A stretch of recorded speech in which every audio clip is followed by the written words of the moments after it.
तो इधर उधर की बात न कर, ये बता कारवां क्यों लुटा। मुझे रहबरों से गिला नहीं, तेरी रहबरी से सवाल। आपने 2014 से सपने दिखाना प्रारंभ किया, अच्छे दिन आएंगे क्योंकि मोदी जी आएंगे। क्या वो विजन 11 साल में पूरा हुआ?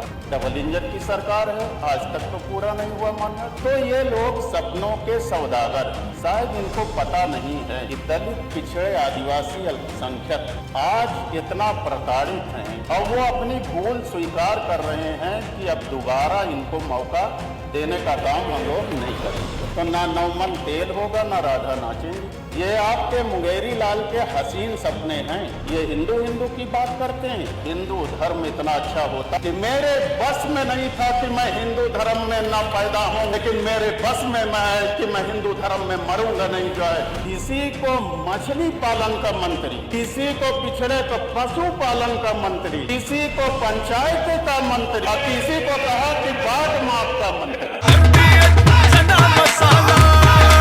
अब छोलिया हो या लोबिया, सफेद चने या काले चने, सब कुछ मजेदार बने। बाढ़ माफ का मंत्री और ये लोग इसी में ताली बजाते हैं, खुश है इतने में जाए। ये लोग इतने में खुश है जाए। मलाई कौन खा रहा है? तुम्हारे तो मट्ठा भी हिस्से में नहीं आ रहा। समाज तो बहुत दूर की बात है मान्य जा। तो इस देश में बड़ा बुरा हाल होगा। अभी पुष्टाहार की मंत्री बोल रही थी पोषण युक्त जो है आंगनबाड़ी केंद्रों में पोषाहार दिया। मैं भी उत्तर प्रदेश की सरकार में मान्यवर, मैं भी उपनेता हूं। जरा 10 मिनट तो सुनिए। मैं कहना चाहता हूं, मैं भी पुष्टाहार का मंत्री था, मैं भी जो है समाज कल्याण का एक दुर्भाग्य है। बड़ी बेबाकी से कहना चाहूंगा, समाज कल्याण विभाग बना है केवल दलित के लिए। बीएसपी की सरकार में मैं समाज कल्याण मंत्री, समाजवादी पार्टी की सरकार में अवधेश प्रसाद समाज कल्याण मंत्री और भाजपा की सरकार में कभी जो है वो हमारे जो है शास्त्री जी और कभी असीम अरुण जी। दुर्भाग्य है। क्या ये दलित, पिछड़े, आदिवासी अच्छा विभाग संभालने लायक नहीं है होते क्या? ये नजरिया बदलना चाहिए। मानो नहीं करेंगे, केवल मुखौटा बनाकर दिखाने का काम करेंगे। आज लोग ठगे जा रहे हैं। पूरे प्रदेश में गुंडा राज चल रहा है, थाने बिक रहे हैं मान्यवर। आज राजस्व में क्या हाल है? अधिकारियों के घूस का स्वर्णिम काल चल रहा है पूरे प्रदेश के अंदर। आज किसान आत्महत्या कर रहा है, उसके अपनी बेटी के शादी के लिए पैसा नहीं। आज स्वास्थ्य का हालत जो है, सेवाओं का बुरा हाल है मान्यवर उत्तर प्रदेश के अंदर जो है। तो ये क्यों सपने दिखाने का काम कर रहे हैं? जनता जान चुकी है। बिजली में भयंकर लूट मची है मान्यवर जाए। आज स्कूल बंद हो रहे हैं, तो इसका दोषी कौन है? अब आप अच्छी गुणवत्ता से शिक्षा देने का काम करते तो वहां लड़कों की भरमार होती। इसका मतलब आपकी नाकामी है, इसलिए आज स्कूल बंद करना पड़ रहा है मान्यवर। इसलिए जो है मैं कहना चाहूंगा, इनसे वर्तमान नहीं संभल रहा है। वर्तमान नहीं संभल रहा है, भविष्य क्या संभलेगा? अगर भविष्य संभलेगा तो 2027 में अखिलेश यादव जी की सरकार। मान्यवर, चूंकि भाजपा वाले शेर बहुत पढ़ते हैं, मैं भी एक शेर पढ़ना चाहूंगा कि तू इधर उधर की बात ना कर, तू इधर उधर की बात ना कर, ये बता कारवां क्यों लुटा। मुझे रहबरों से गिला नहीं, तेरी रहबरी से सवाल। आपने 2014 से सपने दिखाना प्रारंभ किया। जब आदरणीय मोदी जी इस देश के प्रधानमंत्री नहीं थे, मुझे याद है गोवा में इन्होंने मीटिंग किया था और वहीं से सपने दिखाना प्रारंभ किया। मानो अच्छे दिन आएंगे क्योंकि मोदी जी आएंगे। और जब हम भारत की सरकार में आएंगे तो हर गरीब के खाते में 15-15 लाख रुपया भेजने का काम करेंगे। क्या वो विजन 11 साल में पूरा हुआ? डबल इंजन की सरकार है, आज तक तो पूरा नहीं हुआ मान्य जाए। तो ये लोग सपनों के सौदागर, सपने दिखाने का काम करते हैं, उसको पूरा करने का काम नहीं करते। 2047 का विजन डॉक्यूमेंट लेकर आए हैं, शायद इनको पता नहीं है कि दलित, पिछड़े, आदिवासी, अल्पसंख्यक आज इतना प्रताड़ित हैं और वो अपनी भूल स्वीकार कर रहे हैं कि अब दोबारा इनको मौका देने का काम हम लोग नहीं करेंगे। तो ना नौमन तेल होगा, ना राधा नाचेंगे। जो ये आपके मुंगेरी लाल के हसीन सपने हैं। इससे दुर्भाग्य क्या होगा कि आपकी सरकार में मंत्री थाने पर धरना दे रहे हैं। इस पे दुर्भाग्य क्या होगा कि विधायक थाने में धरना दे रहे हैं। इससे दुर्भाग्य क्या होगा कि पिछड़े विधायक को सत्ता पक्ष के जो सीएम साहब हैं उनकी जात का एक अदना सा आदमी मारने का काम करता है। तो दलित, पिछड़े, आदिवासी ठगा महसूस कर रहे हैं, अब आपके झांसे में फंसने वाले नहीं हैं। आज पीडीए के लोग जेलों के अंदर ठूस दिए गए, क्या वही अपराधी हैं?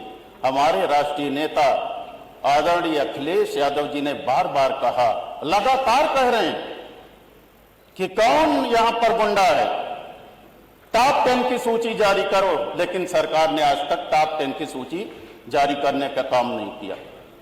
एक तरफ संविधान की कसम खाते हैं और दूसरी तरफ इनके विभाग के मंत्री जाति के हिसाब से शासनादेश निकालने का काम करते हैं। इससे दुर्भाग्य क्या आएगा? ये प्रदेश का क्या हाल है? ये हिंदू हिंदू की बात करते हैं। हिंदू, शायद हिंदू धर्म इतना अच्छा होता तो बाबा साहब अंबेडकर को यह ना कहना पड़ता कि मेरे बस में नहीं था कि मैं हिंदू धर्म में ना पैदा हूं, लेकिन मेरे बस में है कि मैं हिंदू धर्म में मरूंगा नहीं। जो है हिंदू धर्म में इतनी असमानता है, मान्य और जाए। बाबा साहब अंबेडकर जी को हम लोग जो है आभार प्रकट करना चाहेंगे कि बाबा साहब अंबेडकर जैसा व्यक्तित्व का धनी व्यक्ति इस देश में पैदा हुआ, जिसने आजादी के पहले ही वोट का मसौदा तय करने का काम किया। मान्यवर, आपको पता होना चाहिए कि 24 सितंबर 1932 को पूना की यरवदा जेल में गांधी जी, नेहरू जी और बाबा साहब अंबेडकर के बीच में वोट का मसौदा तय हो गया था कि भारत देश में सबको एक वोट का राइट होगा, भारत आजाद होने जा रहा है। ये बाबा साहब की देन है, किसी और की देन नहीं है। और शायद बाबा साहब अंबेडकर जी ना होते तो इस देश में आज तक दलित, पिछड़े, आदिवासी, अल्पसंख्यक को वोट का अधिकार न मिला होता। मान्यवर, बाबा साहब की वोट की बाध्यता को देख करके, चूंकि वोट लेना है तो फिर सबकी बात करेंगे, लेकिन क्या हाल है दलित, पिछड़े, आदिवासी, अल्पसंख्यक का? जब से भारतीय जनता पार्टी की सरकार आई, अन्याय, अत्याचार, भ्रष्टाचार का बोलबाला है। लोग पीड़ित हैं, उनको मजलूम बनाया जा रहा है, आर्थिक कमजोर बनाया जा रहा है। मुझे तो गिरधर की कुंडलियां याद आती हैं कि जाति धन धरती हरी ताहि न राखो संग, जो संग राखे ही बने तो करी राख अपंग। आज इन लोगों को अपाहिज बना दिया गया, केवल मुखौटा है। लोक निर्माण किसके पास है? यहां पर बिजली किसके पास है? किसके पास है? नगर विकास किसके पास है? स्वास्थ्य किसके पास है? हमारे लोग जो दलित, पिछड़े हैं, किसी को समाज कल्याण का मंत्री, किसी को मछली पालन का मंत्री, किसी को पिछड़े को पशुपालन का मंत्री, जो किसी को पंचायत का मंत्री और किसी को कहा कि बाढ़ माफ का मंत्री, बाढ़ माफ का मंत्री। और ये लोग इसी में ताली बजाते हैं, खुश हैं इतने में जाए, ये लोग इतने में खुश हैं जाए। मलाई कौन खा रहा है? तुम्हारे तो मट्ठा भी हिस्से में नहीं आ रहा, समाज तो बहुत दूर की बात है। मान्यवर, तो इस देश में बड़ा बुरा हाल होगा। अभी पुष्टाहार की मंत्री बोल रही थी, पोषण युक्त जो है आंगनबाड़ी केंद्रों में पोषाहार दिया। मैं भी उत्तर प्रदेश की सरकार में, मान्यवर, मैं भी उपनेता हूं, जरा 10 मिनट तो सुनिए। मैं कहना चाहता हूं मैं भी पुष्टाहार का मंत्री था, मैं भी जो है समाज कल्याण का एक दुर्भाग्य है। बड़ी बेबाकी से कहना चाहूंगा, समाज कल्याण विभाग बना है केवल दलित के लिए। बीएसपी की सरकार में मैं समाज कल्याण मंत्री, समाजवादी पार्टी की सरकार में अवधेश प्रसाद समाज कल्याण मंत्री, और भाजपा की सरकार में कभी जो है वो हमारे जो है शास्त्री जी और कभी असीम अरुण जी। दुर्भाग्य है। क्या ये दलित पिछड़े आदिवासी अच्छा विभाग संभालने लायक नहीं है होते क्या? ये नजरिया बदलना चाहिए। मानो नहीं करेंगे, केवल मुखौटा बनाकर दिखाने का काम करेंगे। आज लोग ठगे जा रहे हैं, पूरे प्रदेश में गुंडा राज चल रहा है, थाने बिक रहे हैं मान्यवर। आज राजस्व में क्या हाल है? अधिकारियों के घूस का स्वर्णिम काल चल रहा है पूरे प्रदेश के अंदर। आज किसान आत्महत्या कर रहा है, उसके अपनी बेटी के शादी के लिए पैसा नहीं। आज स्वास्थ्य का हालत जो है, सेवाओं का बुरा हाल है मानवर उत्तर प्रदेश के अंदर जो है। तो ये क्यों सपने दिखाने का काम कर रहे हैं? जनता जान चुकी है, बिजली में भयंकर लूट मची है मान्यवर जाए। आज स्कूल बंद हो रहे हैं, तो इसका दोषी कौन है? अब आप अच्छी गुणवत्ता से शिक्षा देने का काम करते तो वहां लड़कों की भरमार होती। इसका मतलब आपकी नाकामी है, इसलिए आज स्कूल बंद करना पड़ रहा है मान्यवर। इसलिए जो मैं कहना चाहूंगा, इनसे वर्तमान नहीं संभल रहा है, वर्तमान नहीं संभल रहा है तो जो है भविष्य क्या संभलेगा? अगर भविष्य संभलेगा तो 2027 में अखिलेश यादव जी की सरकार। दादी के हाथों का जादू और खुशबू से महकता घर, माँ की मुस्कुराहट और खाने की सुगंध। MDH गरम मसाला, क्योंकि हर रिश्ता है स्वाद से जुड़ा।